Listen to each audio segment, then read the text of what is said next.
Bismillahirrahmanirrahim.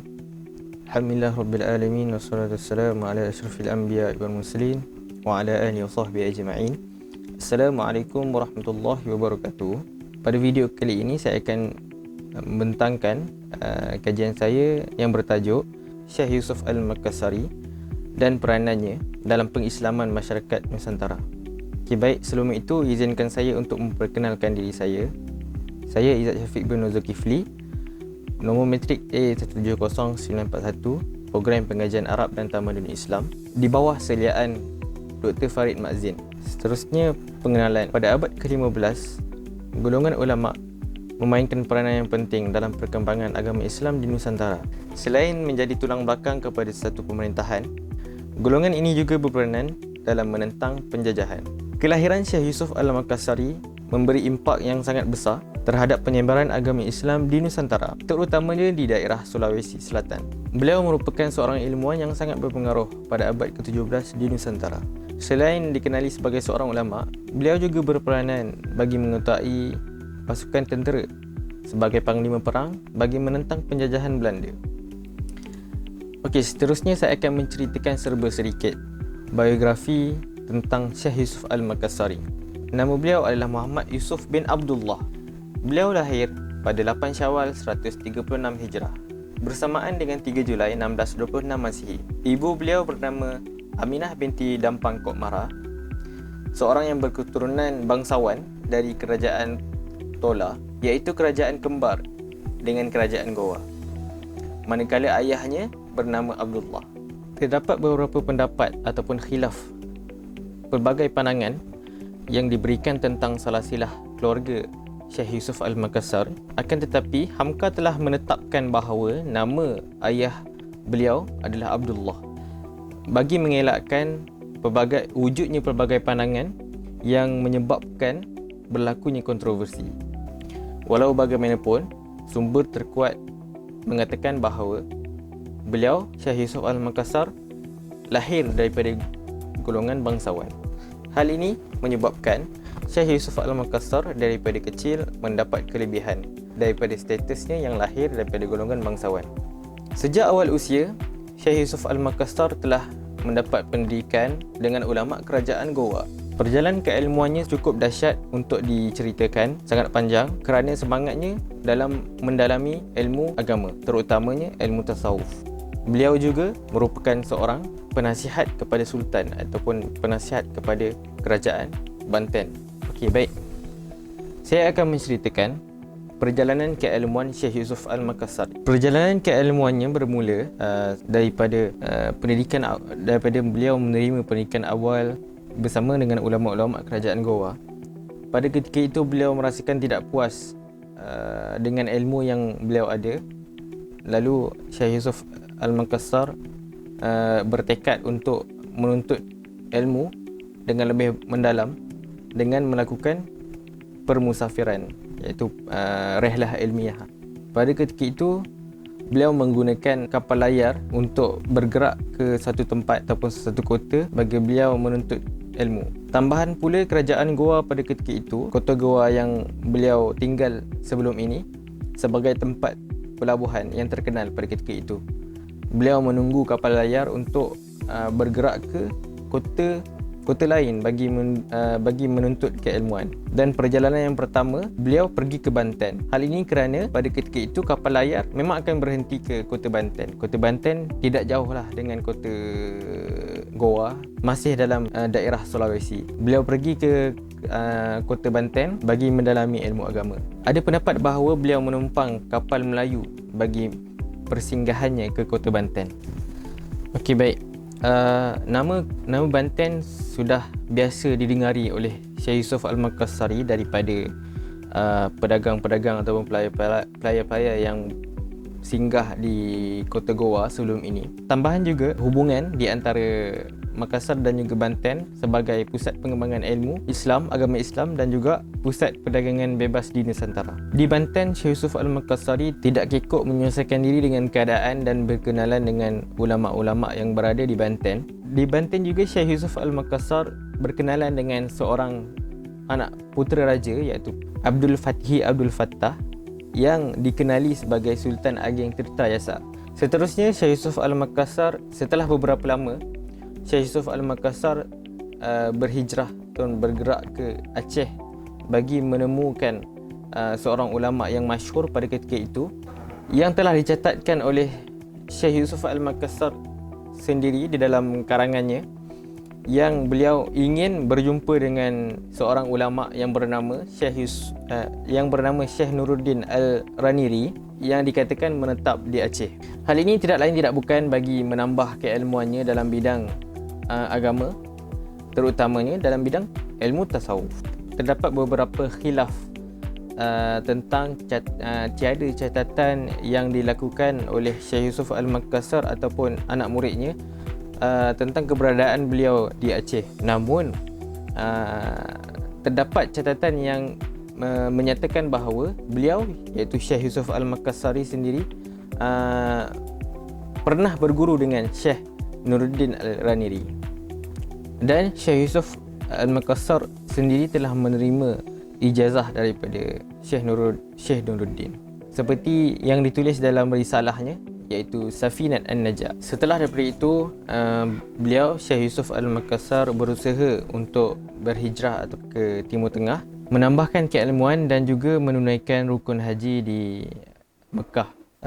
Sebelum itu, keseluruhan waktu yang dicatatkan yang digunakan oleh Syekh Yusof Al-Makassar dalam menuntut ilmu di Banten dan juga Aceh selama 5 tahun. Pada tahun 1649, Syekh Yusof Al-Makassar bergerak dari Banten ke Timur Tengah, dan beliau memilih Yaman sebagai persinggahan yang pertama. Hal ini kerana pada ketika itu Yaman, iaitu Yaman atau nama lainnya Yaman atau lebih dikenali sebagai Hadramaut, lebih terkenal sebagai tempat untuk ilmu di Yaman ataupun Hadramaut. Beliau mendapat ataupun memperoleh pelbagai ijazah tarikat dari pelbagai ulama. Setelah tiba musim haji, beliau berangkat ke Hijaz ataupun ke Mekah bagi menunaikan ibadah haji, dan juga beliau menuntut ilmu dengan ulama-ulama yang berada di Mekah. Beliau juga ke Madinah bagi menziarahi makam Nabi Muhammad SAW. Juga beliau singgah berjumpa dengan ulama-ulama di Madinah bagi mendalami lagi keilmuan dalam bidang keagamaan, khususnya dalam bidang tasawuf.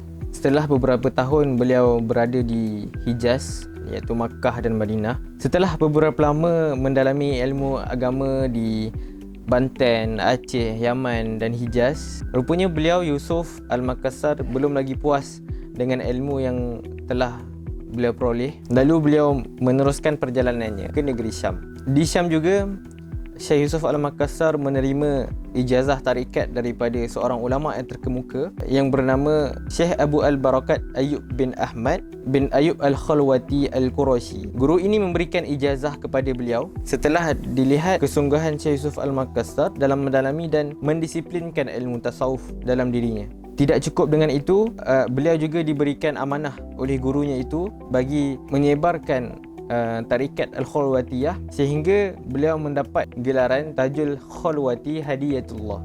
Terdapat beberapa sumber yang mengatakan bahawa Syekh Yusof Al-Makassar sudah mengikuti jalan sebagai ulama tasawuf dengan membuka pengajian-pengajiannya di Timur Tengah, khususnya dalam ilmu tasawuf. Syekh Yusof Al-Makassar dikenali sebagai ulama Jawi, dan terdapat beberapa jemaah dari Indonesia yang mengerjakan haji pada ketika itu menjadi salah seorang daripada murid Syekh Yusof Al-Makassar. Lalu murid tersebut diberikan tanggungjawab bagi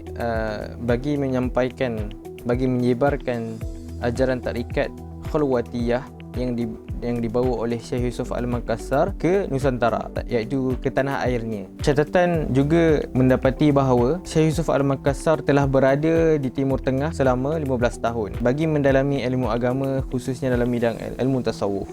Selain itu, Syekh Yusof juga berkesempatan datang ke Turki. Menurut Hamka, beliau selain daripada ilmu agama, beliau juga mempelajari ilmu ketatanegaraan, iaitu ilmu berkaitan dengan politik. Hal ini membuatkan beliau tidak kekok ketika ditempatkan sebagai penasihat bagi kerajaan di Kota Banten. Setelah lebih kurang 23 tahun mengembara, Syekh Yusof Al-Makassar kemudian kembali ke tanah air pada tahun 1668 Masihi. Seterusnya, perjuangan nasionalisme.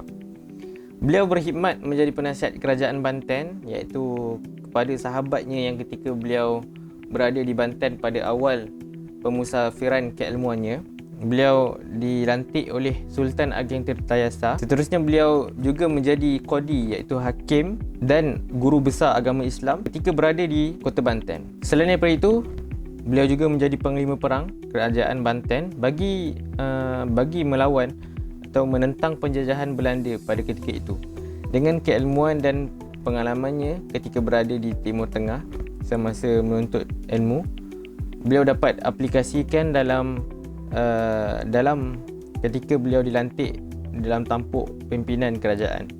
Pada ketika itu, peperangan melibatkan dua pengaruh yang besar, iaitu pengaruh Sultan Ageng Tirtayasa dan juga pengaruh anaknya sendiri yang telah dihasuti oleh Belanda. Sultan Ageng Tirtayasa mempunyai dua orang anak. Seorang anak menyembelahi beliau dan seorang lagi, iaitu yang bernama Sultan Haji, menentang beliau dan mengikuti telunjuk Belanda. Setelah mendapati bahawa Sultan Haji akan meneruskan tampuk pemerintahan ayahnya, iaitu Sultan Ageng Tirtayasa, pihak Belanda berjaya menghasut Sultan Haji bagi memihak kepada Belanda dengan janji-janji palsu yang diberikan kepadanya. Peperangan melibatkan dua pengaruh besar antara Sultan Haji yang memihak kepada Belanda dan juga Sultan Ageng Tirtayasa. Akhirnya keputusan perang ini dibenangi oleh Sultan Haji. Jelas didapati bahawa Sultan Haji mempunyai bantuan yang kuat daripada Belanda dari segi persenjataan dan lain-lain. Setelah itu, pasukan-pasukan yang menyebelahi Sultan Ageng Tirtayasa, termasuk Syekh Yusuf Al-Makassar yang mengetuai pasukan tenteranya, dibuang negeri satu rombongan dan dipindahkan ke Sri Lanka. Kemudian setelah beberapa tahun di Sri Lanka, Syekh Yusuf Al-Makassar tidak memberhentikan usahanya dalam menyebarkan dakwah dan keilmuan dan mendapati bahawa pengaruhnya di Sri Lanka semakin besar. Oleh kerana dikatakan bahawa Sri Lanka pada ketika itu menjadi tempat persinggahan bagi kapal-kapal haji daripada Nusantara. Hal ini menyebabkan Syekh Yusuf Al-Makassar terpaksa dipindahkan ke Afrika Selatan kerana risau akan pengaruhnya yang semakin besar. Sebagai penutup, Syekh Yusuf Al-Makassar meninggal ketika berada di Afrika Selatan. Pengasingannya di Afrika Selatan tidak menamatkan perjuangannya dalam bidang dakwah dalam menyebarkan agama Islam. Hal ini dapat dibuktikan dengan jumlah pengikutnya yang ramai ketika berada di Nusantara maupun ketika berada di Sri Lanka dan Afrika Selatan. Semangat perjalanan keilmuannya patut dijadikan contoh bagi pemuda zaman sekarang. Perjuangan Syekh Yusuf Al-Makassar dalam menjaga maruah negara patut dijadikan tauladan kepada kita untuk sentiasa bersedia berkhidmat untuk kebaikan ummah. Akhirnya, keilmuan dakwah dan kepahlawanan Syekh Yusuf Al-Makassar terus dikenang oleh masyarakat bukan sahaja di Nusantara, bahkan di Afrika Selatan. Syekh Yusuf juga diberi gelaran pahlawan negara kerana dianggap sebagai individu yang sangat memberi inspirasi kepadanya. Baiklah, itu sahaja daripada saya. Sekian, terima kasih. Assalamualaikum warahmatullahi wabarakatuh.